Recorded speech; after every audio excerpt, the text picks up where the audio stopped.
اب یہ بتائیں مجھے کہ کیا اب آپ کو یہ لگتا ہے کہ انڈیپینڈنٹ کی حیثیت سے یہ سیاست آپ کی یہ سیاسی پاری صحیح ہے، یا پھر یہ کہ آپ کے من میں کبھی آتا ہے کہ نہیں مجھے کسی پارٹی کا کے بینر تلے ممبر اسمبلی ہونا چاہیے؟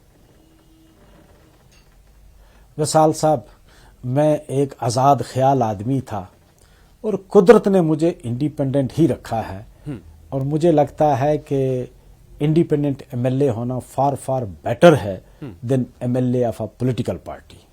جب آپ پولیٹیکل پارٹی کے ایم ایل اے ہیں تو you are bound by the ideology of that party, you are bound by the dictation of the leadership, you are bound by the whip of the leadership in any election. As independent you are free to speak anything for the people. آپ لوگوں کی جتنے مسائل ہیں آپ کھل کے بول سکتے ہیں. آپ کسی آئیڈیالوجی, کسی مینیفیسٹو, کسی لیڈرشپ کے باؤنڈ نہیں ہیں. جو آپ کو لوگوں کے ہت میں اچھا لگتا ہے آپ اس کو سراہا سکتے ہیں, جو آپ کو غلط لگتا ہے آپ گورنمنٹ کو بھی کرٹیسائز کر سکتے ہیں کہ یہاں گورنمنٹ سرکار جو ہے وہ غلط کر رہی ہے. وہ صرف انڈیپینڈنٹ کو ہی اختیار ہے. ورنہ اگر میں نیشنل کانفرنس میں ہوتا تو گورنمنٹ اگر کوئی غلطی کرتی ہے تو میں اس کو کرٹیسائز نہیں کر سکتا اپنی سرکار کو. ان لائک امریکہ, اچھا اب یہ بتائیں کہ آپ نیشنل کانفرنس جہاں میں تو نہیں ہے, لیکن اب آپ مجھے یہ بتائیں کہ راجیہ سبھا چناؤ میں نیشنل کانفرنس اور کانگریس کا اتحاد تھا, اس کے باوجود کانگریس پارٹی کو ایک من چاہا سیٹ نہیں دے پائی نیشنل کانفرنس راجیہ سبھا کی, اور جو جسے وہ کانگریس چاہتی تھی کہ وہ سیف سیٹ ملے. تو کیا یہ نیشنل کانفرنس کے اس مطلب عمل کو آپ درست ٹھہرائیں گے یا پھر یہ غلط ہوا؟ آپ کو کیا لگتا ہے؟ خیر یہ ان کا اپنا فیصلہ ہے, ان کی اپنی وزڈم ہے, لیکن میرے حساب سے نیشنل کانفرنس کے بنسبت اگر کانگریس اس سیٹ پہ ہوتی تو خیر اب تو پی ڈی پی اور باقی دیگر ہم انڈیپینڈنٹس جتنے بھی ہیں ہم نے تو پہلے سے ہی فیصلہ کیا ہے کہ ہم جو ہے وہ اپنے این سی کے کینڈیڈیٹ کو ہی سپورٹ کریں گے, کیونکہ ہم لوگ کسی بھی کمیونل پارٹی کو ہم سپورٹ نہیں کر سکتے, ہم بی جے پی کی سپورٹ نہیں کر سکتے. تو ہم نے تو سب نے یہی فیصلہ کیا ہے جتنے بھی انڈیپینڈنٹ ہیں کہ ہم نے تو نیشنل کانفرنس کے کینڈیڈیٹ کو سپورٹ کرنی ہے. لیکن اب تو ہر حالات بہتر ہو گئے جب پی ڈی پی نے بھی یہ فیصلہ کر لیا ہے کہ ہم لوگ نیشنل کانفرنس کے ہی کینڈیڈیٹ کو سپورٹ کریں گے. لیکن ادروائز مجھے لگتا تھا کیونکہ یہ آرک رائیول ہیں این سی اور پی ڈی پی, اور ہو سکتا ہے کہ پی ڈی پی ریلکٹنٹ ہوگی, لیکن اگر کانگریس کا کینڈیڈیٹ ہوتا تو پی ڈی پی آرام سے ان کو سپورٹ کر سکتی تھی. تو لیکن پھر بھی پی ڈی پی نے بڑی عقل مندی سے اور دانشمندی سے یہ فیصلہ لیا ہے کہ ہم نیشنل کانفرنس کے بالکل. لیکن سجاد غنی لون نے ابھی فی الحال اس طرح سے ابھی خبر نہیں ایسی کوئی, انہوں نے پتے کھولے, انہوں نے یہی کہہ دیا کہ کانگریس کو ملا ہوتا تو میں شاید ووٹ دیتا. بہرحال آگے بڑھیں گے. میں یہ جاننا چاہتا ہوں کہ جموں کشمیر کی سیاست کو آپ کس موڑ پر دیکھ رہے ہیں؟ پچھلا جو انتخاب ہوا اس میں سیٹیں بھلے ہی سب سے زیادہ این سی نے لی ہیں, لیکن بی جے پی یہ کہتی ہے کہ ووٹ ہمیں سب سے زیادہ ملا ہے. تو یہ بھی ایک نئی مطلب چناؤ کے نئے کچھ آنکڑے ہیں جو کچھ نئی کہانی بتاتے ہیں. تو جموں کشمیر کا چناؤ ابھی کس جو سیاست وہ کس دہانے پر آپ دیکھتے ہیں, کس موڑ پر ہے؟ اور چونکہ چناؤ تو ہو گئے, کافی اچھا چناؤ ہوا, لیکن چونکہ وہاں پر ابھی ڈوئل فارم آف گورنمنٹ ہے, تو ایسے میں کیا جمہوری اقدار اور جو جمہوری جو کہہ سکتے ہیں کہ اس کا جو پورا کا پورا فائدہ عوام کو ملنا چاہیے تھا, کیا وہ مل پا رہا ہے؟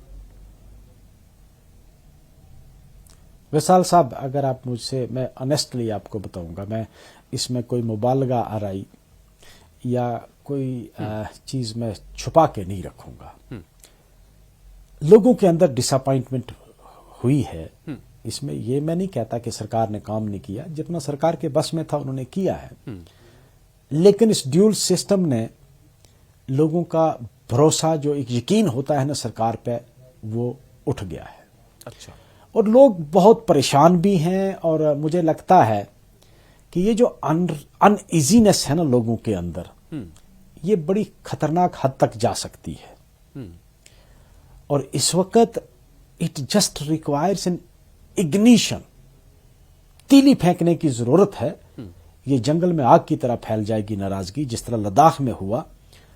اور لوگ شاید میرے خیال سے پہلے بڑے پر امید تھے کہ جو پچھلا سیشن پارلیمنٹ کا ہوا اس میں ہم کو اسٹیٹ ہوڈ واپس ملے گی. جب نہیں ملی تو بڑی مایوسی ہوئی لوگوں کو، عام لوگوں کو. پولیٹیکل پارٹیوں کا تو مجھے پتہ نہیں. میں because I am a man from the grass root level, میں لوگوں کے ساتھ جڑا ہوا آدمی ہوں اور میں لوگوں کی پلس کو پہچان سکتا ہوں. ایک بڑی خطرناک قسم کی انریسٹ جو لوگوں میں بریو اپ ہو رہی تھی، اور جب لداخ میں یہ پروٹیسٹ شروع ہوا تو مجھے یہ لگا کہ کہیں ایسا یہاں بھی نہ ہو جائے. پہلے بھی ایک انریسٹ اپرائزنگ ہونے کا خطرہ تھا، لیکن جنگ کی وجہ سے وہ سارا کچھ ٹل گیا. جب میں نے سگنیچر کمپین سٹارٹ کی، تو آپ کہہ رہے ہیں کہ ٹل گیا، اس کا مطلب کہ کچھ ابھی بھی آپ دیکھ پا رہے ہیں وہ خطرہ جو تھا وہ صرف ٹلا ہے، وہ خطرہ ختم نہیں ہوا ابھی ہے، اس کا سدباب نہیں ٹلا ہے، خطرہ ختم نہیں ہوا. شاید لوگ، مجھے لگتا ہے کہ ایک سیشن کا انتظار کر رہے ہیں، سردیوں والا جو ونٹر سیشن ہوگا. اگر اس میں نہیں ہوگا تو مجھے لگتا ہے کہ you will see entire Jammu, Poonch, Rajouri, Doda, Bhaderwah, Kishtwar and entire valley up in arms against the central government, جو مجھے لگتا ہے. لوگوں کو بہت غصہ ہے. آپ یہ جو آپ انریسٹ دیکھ رہے ہیں، یہ انریسٹ پورے دونوں ڈویژن میں، جموں اور کشمیر دونوں ڈویژن میں، یا کسی ایک میں؟ دونوں ڈویژن میں. ایون جن لوگوں نے پچھلے الیکشن میں بی جے پی کو سپورٹ کی ہے نا، میں یہ انریسٹ ان میں بھی دیکھ رہا ہوں. پبلک میں لیڈرز کو چھوڑ دیجیے آپ، لیڈرز کیونکہ they are bound by the command of their higher up, their leaders, they can't speak. میں لوگوں کی بات کرتا ہوں جو ووٹر ہے، وہ ووٹر جس نے بی جے پی کو بھی ووٹ دیا تھا پچھلی بار، میں اس کے اندر بھی ایک انریسٹ دیکھ رہا ہوں.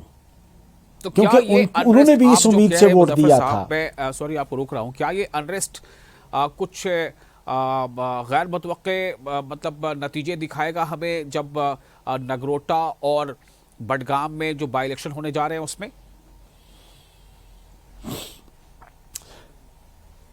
یہاں نگروٹا میں تو جو میرا اپنا ماننا ہے کہ بھائی وہاں تو واٹر ٹائٹ کمپارٹمنٹ ہے، اور مجھے کوئی وہاں کیونکہ ایک سمپیتھی بھی ہے اس بچی کے ساتھ.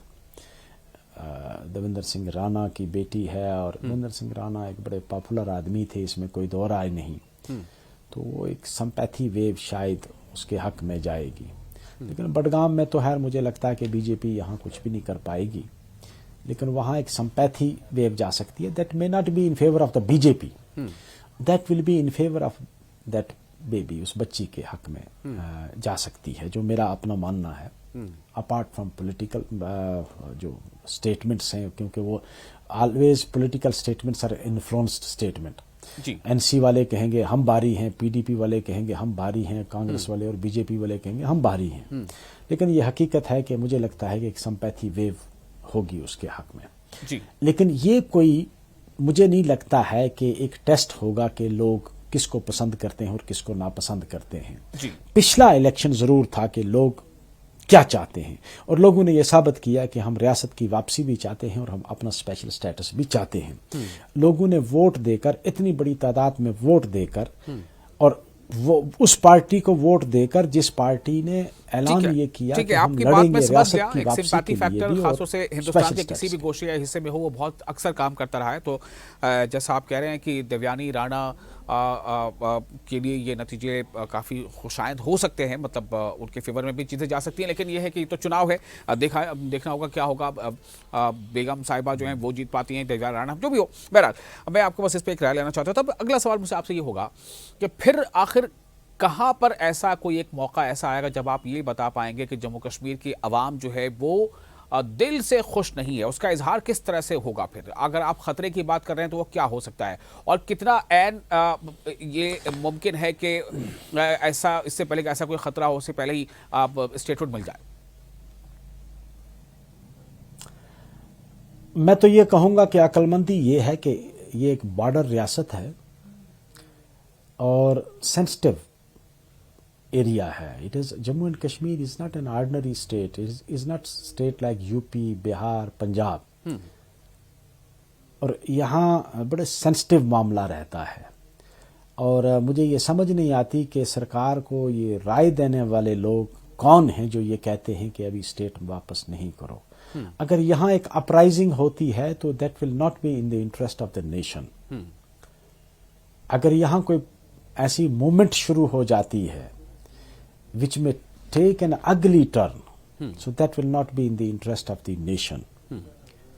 اس سے پہلے کہ یہ جو ایک انریسٹ ہے لوگوں میں انڈرنیتھ دی ارتھ وچ از سمرنگ انڈرنیتھ, یہ کہیں لاوا بن کے نہ پھٹ جائے اور لداخ والی حالت نہ ہو جائے. وہ لداخ اس کی وضاحت کریں آپ, لاوا بن کے پھٹ جائے مطلب کیا ہو سکتا ہے؟ مطلب اس کا چونکہ کئی بار ایسا ہوتا ہے نا کہ ہمیں جب اندازہ ہوتا ہے کہ بھائی اس طرح کا نقصان ہونا, اس کی ہم کوشش کرتے ہیں کہ وہ نہ ہو, تو کیا ہو سکتا ہے مطلب اس میں یہ, اور کہاں کہاں ہو سکتا ہے؟ میں نے بار بار پھر پوچھا کہ کیا جموں اور کشمیر دونوں ڈویژن میں؟ جموں میں بھی یہ ایک چیز میری یاد رکھنا, یہ موومنٹ جب بھی سٹارٹ ہوگی یہ جموں پروونس سے ہوگی. اچھا, یہ میں آئی ایم ڈیڈ شور کہ جب بھی یہ موومنٹ سٹارٹ ہوگی, کیونکہ جموں والے اس چیز کا برنٹ جو ہے وہ فیل کر رہے. کشمیر میں ابھی ان کو کوئی, مجھے نہیں لگا کہ ان کو کوئی احساس ہوا ہے کہ یہاں یو ٹی بننے سے ہمیں کوئی نقصان ہوا ہے. جموں والوں کو نقصان ہو گیا کافی حد تک, اور وہ اب اس کی ہیٹ فیل کر رہے ہیں کہ ایک تو ہماری ڈوگرا ریاست کی پہچان چلی گئی, دوسرا ہمارا بزنس پورا چھن گیا, ہمارے یہاں مائننگ جو باہر کی آ گئی, ٹھیکیدار سب باہر کے آ گئے, بزنس ریڈی چلانے والے باہر کے آ گئے, اور باہر کے صرف آئی نہیں گئے, وہ آنکھیں دکھانا شروع ہو گئے جموں والوں کو. تو اس سے تھوڑا سا جموں والوں میں, اچھا امپلائمنٹ جموں والوں کی چھن گئی بیچاروں کی, جتنے بھی سرکاری یا نان سرکاری جتنی بھی امپلائمنٹ ہے وہ ساری جموں والوں کی چھن گئی ہے. تو اس سے ایک انریسٹ میں اور تقویت مل گئی ہے.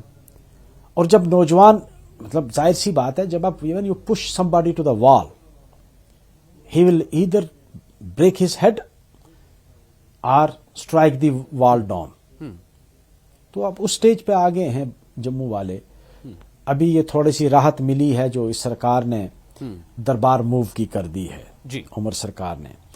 ادروائز جموں والوں کی, ہماری جو وہاں کے بزنس مین تھے وہ اس طرح کے پریشان تھے کہ ان کو تو اب وہ کہتے تھے, کبھی کبھی ہم جاتے تھے اپنے یار دوست جو بزنس مین ہیں, کہتے تھے ہمارے پاس تو اب اتنی گنجائش بھی نہیں رہی ہے کہ ہم نوکروں کو سیلری دے سکیں, یا ملازم جو رکھے ہیں دکانوں میں ان ملازموں کو ہم سیلری دے سکیں, ہماری حالت اتنی خراب ہو گئی ہے.